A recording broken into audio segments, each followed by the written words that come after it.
All right, so our main topic here for this unit is the skeletal system. And this first lecture is going to take us through the cellular part of this. We're ultimately going to go all the way through the organs. So I just want you to stop for a moment and think about bones in general. They're a very interesting part of our human body, aren't they? You know, when everything else decays and is gone, the bones are still there. Right? Are your bones alive?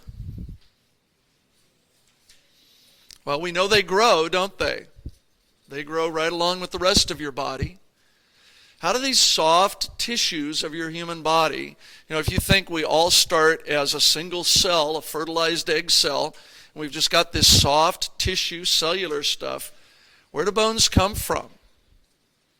You know, do they change? You've probably got some of your own questions about bones in your mind. We want to start by just thinking, you know, what is it? How do bones do what they do? We've said this before that, you know, cells are the foundation for this. And so we're going to first look at cells that belong to the skeletal system. You already know some things about cells and connective tissues. Okay, we've talked about that. We're going to use that knowledge, some of those things you know about the matrix and all the rest, to make sense of the skeletal tissues here. These organizational levels that we talked about, basically what we're going to do is start here at the cellular level and work our way up through this system. And it'll start right here at the cellular level.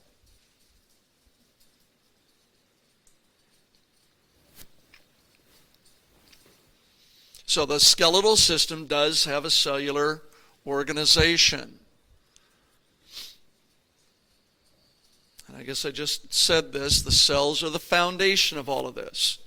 Everything the skeletal system does is done by its cells.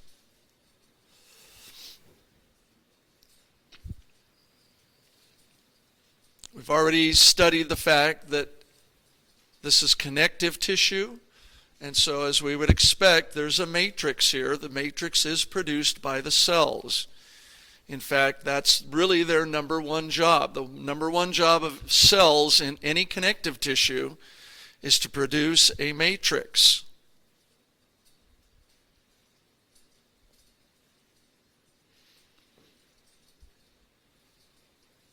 Whatever state of health a tissue is in, right, the cells are responsible for it.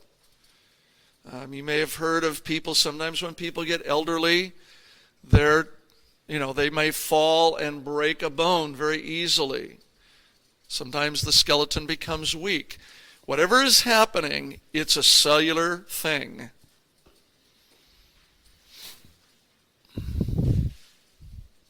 Okay, so let's just emphasize that bone tissues are connective tissues.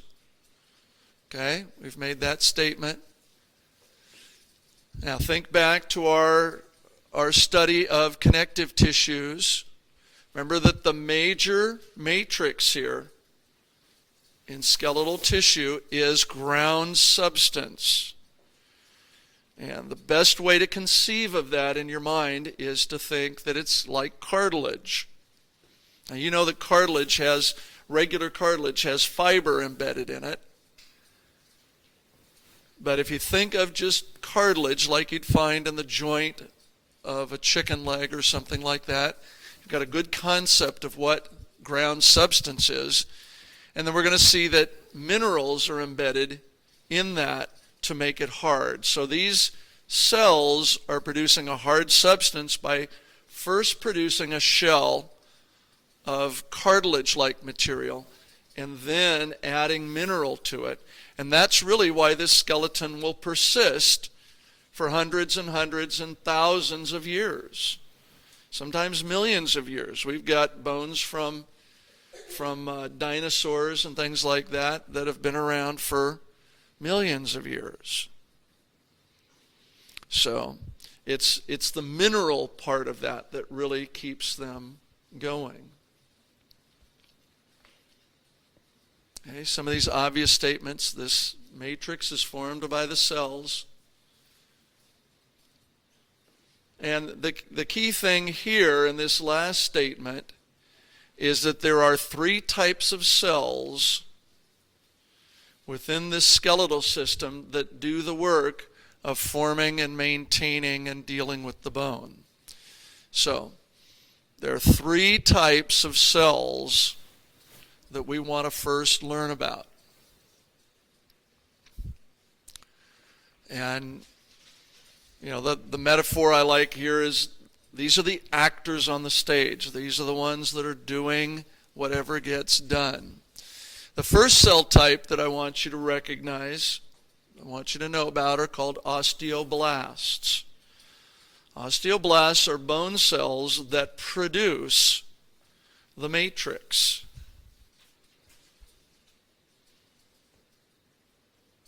They produce the ground substance.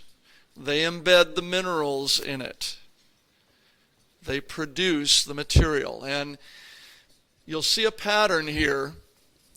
I think I've mentioned this before, but anytime you see the name of a cell and the word blast is in its name, it's a producer cell. So when the prefix is osteo, then you know it's a bone producer. If the prefix was fibro, if it said fibroblast, it would be a cell that produces fibers for dense connective tissues, perhaps. So we have osteoblasts. Second cell type are osteocytes. Now the term cyte here just means a cell. So this is kind of like a bone cell, one that's just kind of hanging around. These cells are the blast cells at a later stage. So in reality, blast cells become osteocytes as the development of bone goes along. Once a bone is formed, these are the cells that we see within the matrix of the bone. And so we think of them, the key word for an osteocyte would be the word maintaining. They maintain the matrix. The matrix can become weak. The matrix can become strong. The osteocytes influence the maintenance of the matrix. Remember, this all has to do with matrix, doesn't it? So I have cells that produce the matrix. I have cells that maintain the matrix. And a third type of cell, these are called osteoclasts. Got to be very careful here because it's just one letter difference from an osteoblast, isn't it? It's a C instead of a B. Osteoclasts. These are cells that break down and remove the matrix of the bone. Any classed cell would be a destroyer of matrix. This happens to be a destroyer for bone matrix. And hopefully right away in your brain you think, why would I want to destroy bone tissue in my body? That seems kind of self-destructive, doesn't it? We'll come back to that a little bit later as we learn more and more about these 3 types of cells. Let's take a closer look then at osteoblasts and the formation of bone tissue in general. So we know that osteoblasts form the matrix. Here are a couple of pictures from your textbook that show the basic formation of the matrix. Here is the situation before the matrix is produced. Osteoblasts are cells that are motile. Kind of like white blood cells can move around your body, osteoblasts can move around through your body.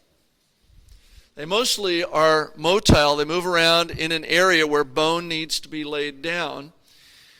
And the unique thing about them is notice that they have all these little protoplasmic tentacles. Right? If you remember the picture that you studied of the osteocyte, right? Perhaps you remember we had to distinguish the edge of the matrix from the cell membrane. Remember that? And we saw that the cell membrane was kind of folded out into these little long things that were going off the page.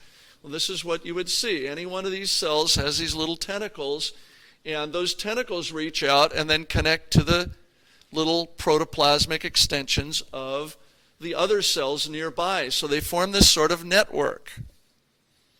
Then what they do is they go about producing, their little cell factories then produce the ground substance, and they lay it down in all the spaces between the cells. So we reach the second picture standpoint with all of this matrix between the cells. Now, what's interesting here is the cells have literally trapped themselves within their own matrix. Right? They've walled themselves in.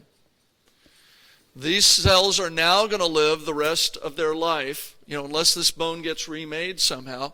If this bone persists, they're going to live their little cellular lives now from inside this chamber of matrix. They've created a chamber of matrix completely surrounding them. The only communication they have is through these little protoplasmic extensions to other cells. They can send materials to one another. And of course, that's how they survive. They've got to have oxygen, they've got to have nutrients, they've got to have moisture.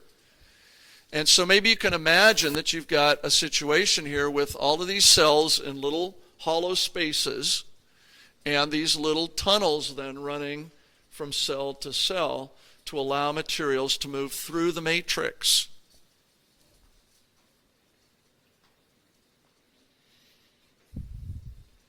Okay, so this is how bone gets laid down, and it basically gets down in layers, and we'll see that more as we look at the tissue itself.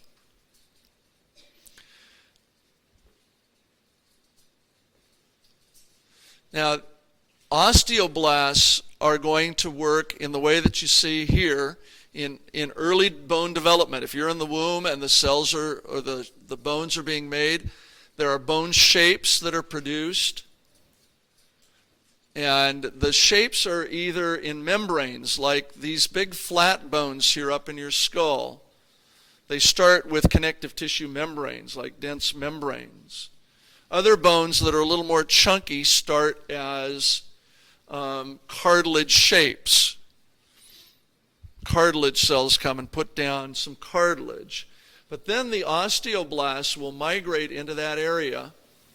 They surround the tissues, they form a bony layer, and then they invade the form and they start producing these layers of matrix deep inside the bone. And you'll see this more when we look at the layers themselves. All of this, all bone production is in layers.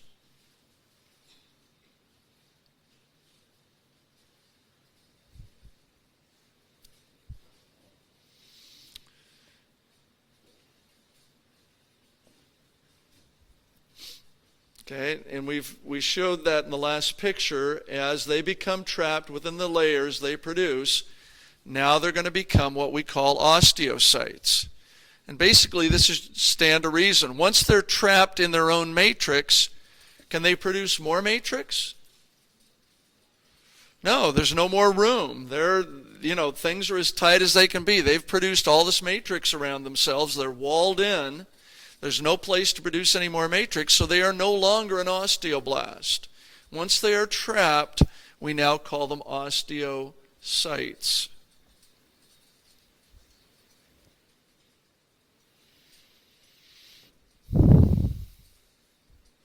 So one of the key things to understand here is that osteoblasts produce this matrix and then become osteocytes.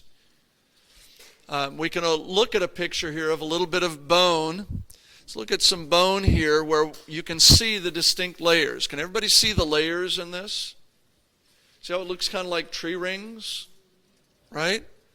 And if you look closely, trapped between the layers are these osteocytes. Now, these were once osteoblasts. Your skeletal structure always has a whole bunch of osteoblasts waiting around to make more layers.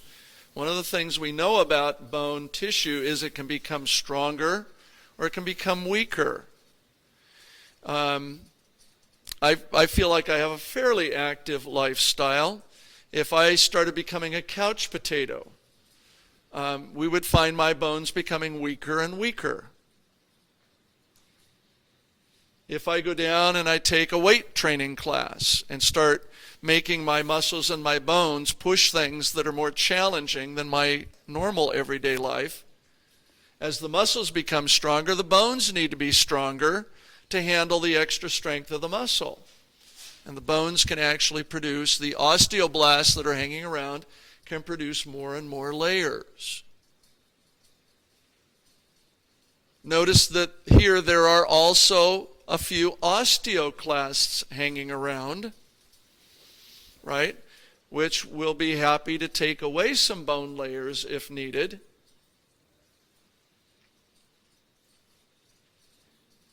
Okay?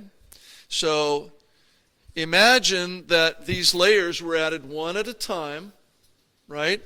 Osteoblasts, like all of these osteoblasts that are laying around the outside, they could produce another layer and become trapped. If they produced another layer outside themselves, many of those would become trapped between the layers like you see here.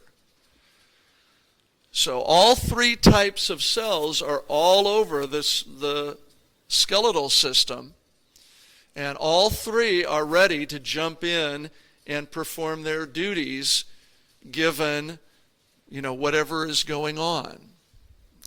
There are various stimuli, various outside influences that govern what gets done here. Let's take that picture and relate it back here, right? These are the osteocytes now that were trapped in the matrix. The little space that they're in is what is typically called a lacuna. If I was to kill the cell and take it out of there, there would still be a hollow space, wouldn't there?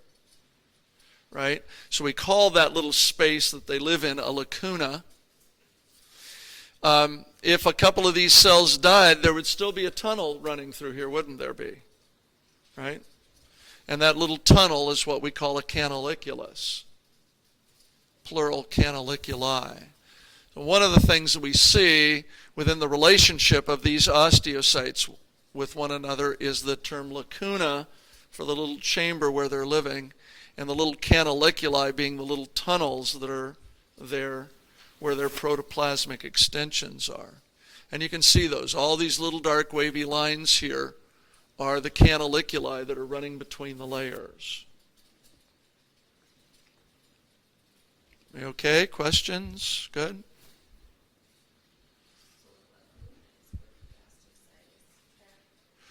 Right, it's the space or the little chamber that the cell is actually in. They create their own lacuna, but when they put matrix around themselves, they create their own little chamber that they now live in.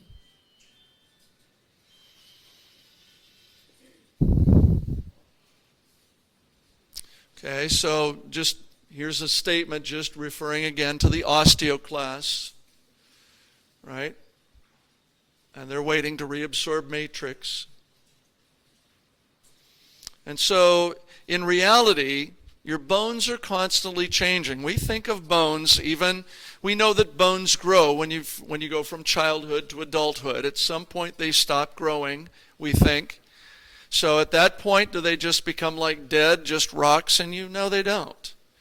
These three types of cells are always giving and taking from the skeletal system. If more is being given, if more is being built, the bones become stronger.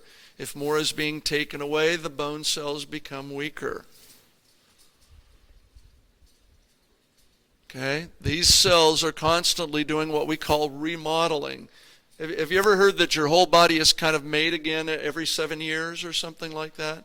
It's usually being referred to skeletal structures. we believe from studies that we've done that your bones are totally remade every 7 years. Just not all at once, but little by little over about 7 years, everything is being broken down and rebuilt.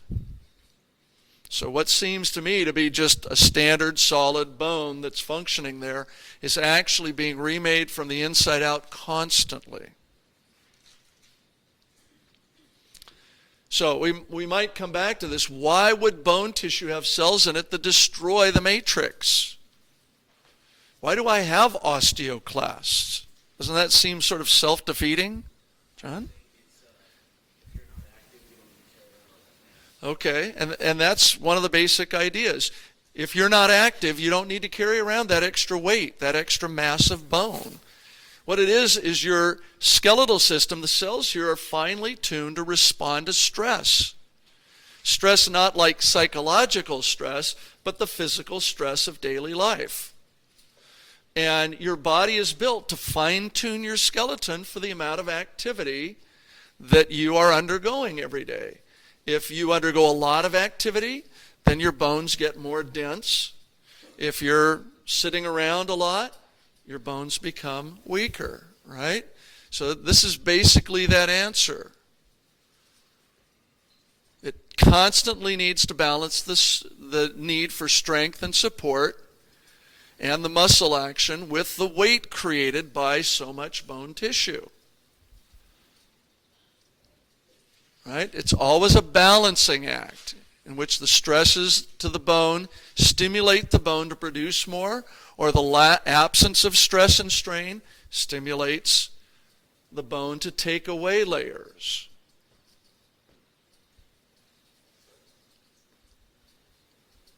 So, kind of to put this together now to think, okay, what causes these? Let's talk about 3 influences on these cellular activities, the activities of osteoblast, osteoclast, and osteocytes. Number one, the number one effector on this is your activity level. Exercise and muscular activity puts stress on the bones. This stimulates the increase of bone tissue. This stimulates the osteoblasts to do more. If the osteoclasts are just doing their normal thing and the osteoblasts are stimulated to do more, your skeleton is going to become more and more dense. And you're probably going to weigh a little bit more, but it's going to be a healthy weight.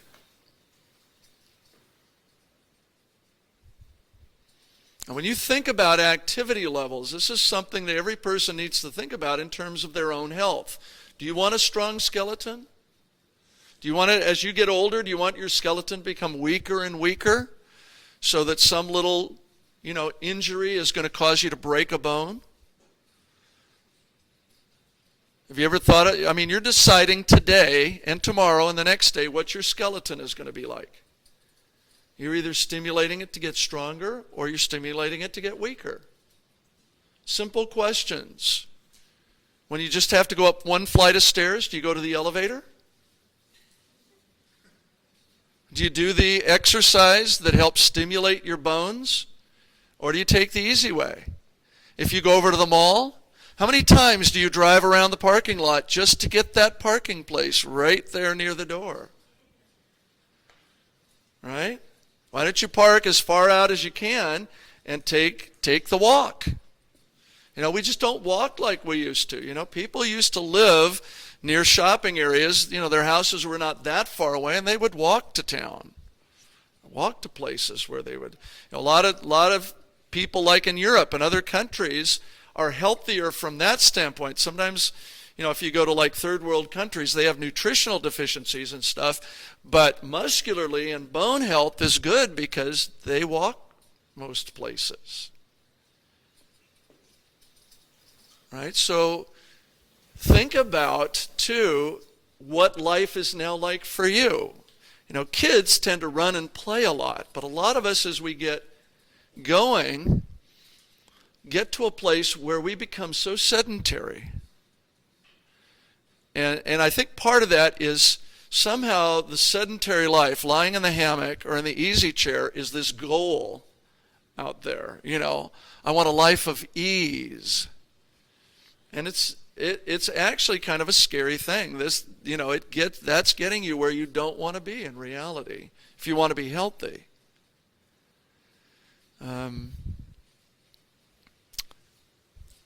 When you think about what leads to that, when you think about where you're at right now, many of you in this room may spend the majority of the day sitting or lying down. How many hours a day do you think you are sitting or lying down? You're sitting right now, aren't you?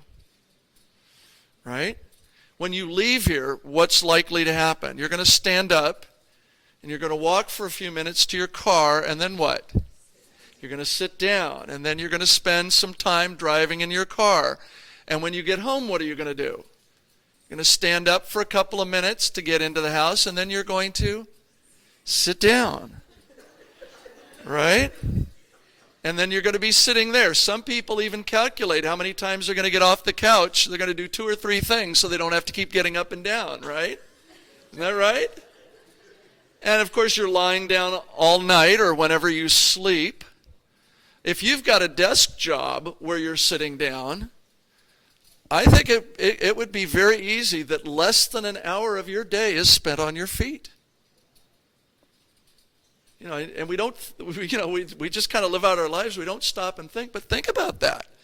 Less than 1 hour out of 24 is spent on your feet, actually doing something that we might call exercise. And then we wonder why I'm not burning all these calories that I'm eating. Things like that. Well, it's pretty obvious when you stop and think about it. A half-hour walk after dinner at night, or maybe something first thing in the morning. You don't need to be an Olympic athlete here. But if you've got a lifestyle that has shrunk the amount of activity in your life to less than an hour, you really should think about what's going on. This is the number one influencer, and this isn't just muscular health, this is skeletal health. And in reality, we could expand this. So many other systems in your body are influenced by the delivery of blood and getting your heart pumping. A brisk walk, something that kind of gets things circulating, delivers oxygen in greater amounts, flushes out waste products, just keeps everything in you more healthy than it is going to be if most of your life is sedentary. And it's just a sneaky thing. So, we're talking about it here with bones, and this is skeletal health. Okay? Now, hand in hand, this is the number one influence on skeletal health. Going hand in hand with that is nutrition. You can't build matrix if you don't give the cells the raw materials.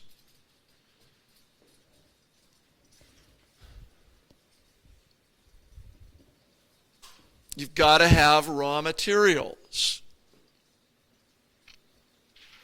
And this, of course, is the materials that are needed to make the matrix, but also the minerals that are needed for the hardening of the bone. Those are calcium and phosphorus. It's very easy to not have enough calcium in your diet these days. If you're not a dairy person, most people know that dairy is the number one source for calcium-related substances. Cheeses and yogurts and milk and my personal favorite, ice cream. Well, that's got a lot of sugar in it too, but there are all sorts of dairy products. You can get calcium. There's lots of calcium in meats. There's lots of calcium in some plant materials, typically the darker green type, not the pale green type lettuces and things, but more dark green types of foods have calcium. And it's important if you're eating a lot of fast food or a lot of packaged food, it's very easy to not be getting enough calcium in your diet. And if you're going to build bones, you have to have the raw materials to do that with. These two kind of go hand in hand here. The third one has to do with just some of the people in this room, or at least affects more some of the people in this room. There are two classes of human beings in this room, aren't there? And which group am I talking about? Which? Females, okay? Number 3 is your hormonal state. It may be that historically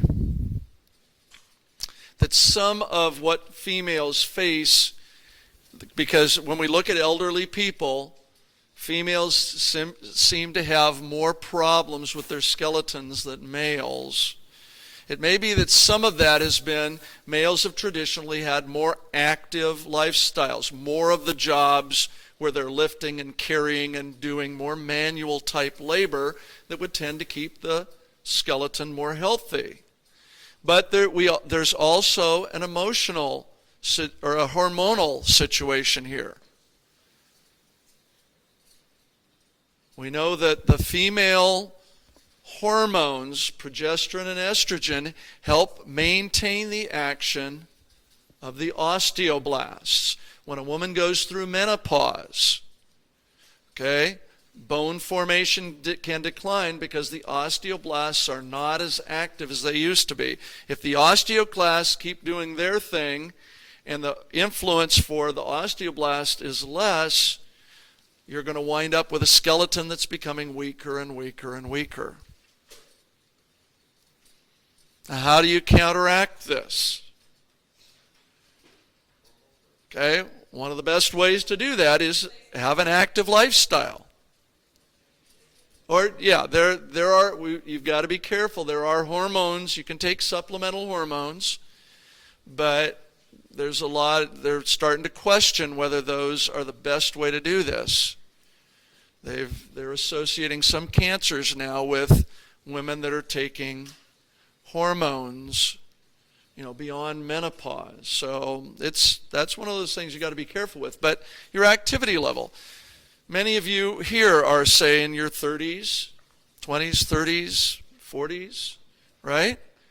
You're building your skeleton for when you're 50, 60, 70, right? If you can be active and put an extra deposit in the bank of calcium right now, if you can increase the mass of your skeleton now, even if there is a day where it's going to decline, right? You're going to be declining from a higher level rather than a lower level. Okay? But even at that, maintaining an active lifestyle, on into your years. And you get to where that just becomes a natural part of your everyday life.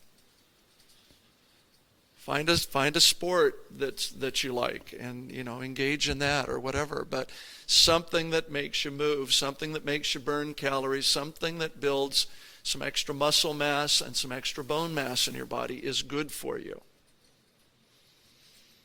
The alternative is not good. Okay? The alternative looks something like this. Compare these two types of bone here. Here's a bone where we see lots of little girders and masses of bone. Pretty healthy, solid. It's got little spaces for the bone marrow in it, right? Compare that to this one. This is what we call osteoporosis, right? This is what happens so that when somebody falls, they break a bone fairly easily because the internal structure of the bone has become weakened. The osteoclasts have removed many, many, many of the little girders here. Imagine you're building a house out of 2x4s. Most of the houses in Southern California get built in a stick frame fashion where you get 2x4s and they nail them all together into this big structure, and then they put, siding on the outside and drywall on the inside and all of that. Imagine when you're framing it, somebody comes through and just starts taking 2x4s out of that thing. Right? The thing starts becoming shaky, and then a big wind comes along. The whole thing may collapse in an accident.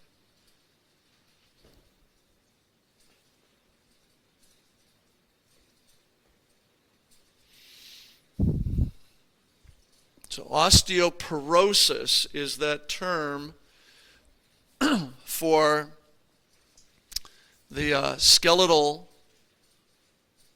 when the skeletal material becomes weak and the bone becomes more prone to damage. There is another condition that is more rare called Osteopetrosis. The Petra part of that means rock. So the bone becomes harder. This is where the bone becomes weaker. This is where the bone becomes harder. And this can actually be a problem because the bone can become denser and denser, becomes heavier. Sometimes you have little openings in a bone and it'll actually begin to close up the openings because the bone keeps growing over the areas where it shouldn't be. There was a movie back in the 80s called Mask. Anybody ever see that? Not the Jim Carrey movie recently, but yeah, Cher was the mom in it, and she had a son who had one of several. There's several osteopetrosis kind of conditions. He had one of those, and sort of had a big misshapen head, and connective tissues just continue to grow, the bone continues to grow, and all the little openings for blood vessels and nerves begin to become pinched and become smaller and smaller, and lack of blood flow to the brain and things like that ultimately kill people that have this condition. But that's a condition where your osteoclasts are not doing their job. The osteoblasts are doing their thing, but you don't have any cells around to take away the growth of the extra amounts of bone. A healthy skeleton is always giving and taking. Your skeleton is changing. How's it going to change? What are you going to do one way or the other for that skeleton? That's the question. Okay? Always needs to be a proper balance of osteoclasts and osteoblasts. But you get to choose. Your lifestyle will dictate this. So if we summarize then this cellular part of our levels of organization here, right? If we summarize this, what we're saying here is there's 3 types of bone cells, and they respond to various stimuli to produce, maintain, and destroy bone tissues of the skeleton. Good?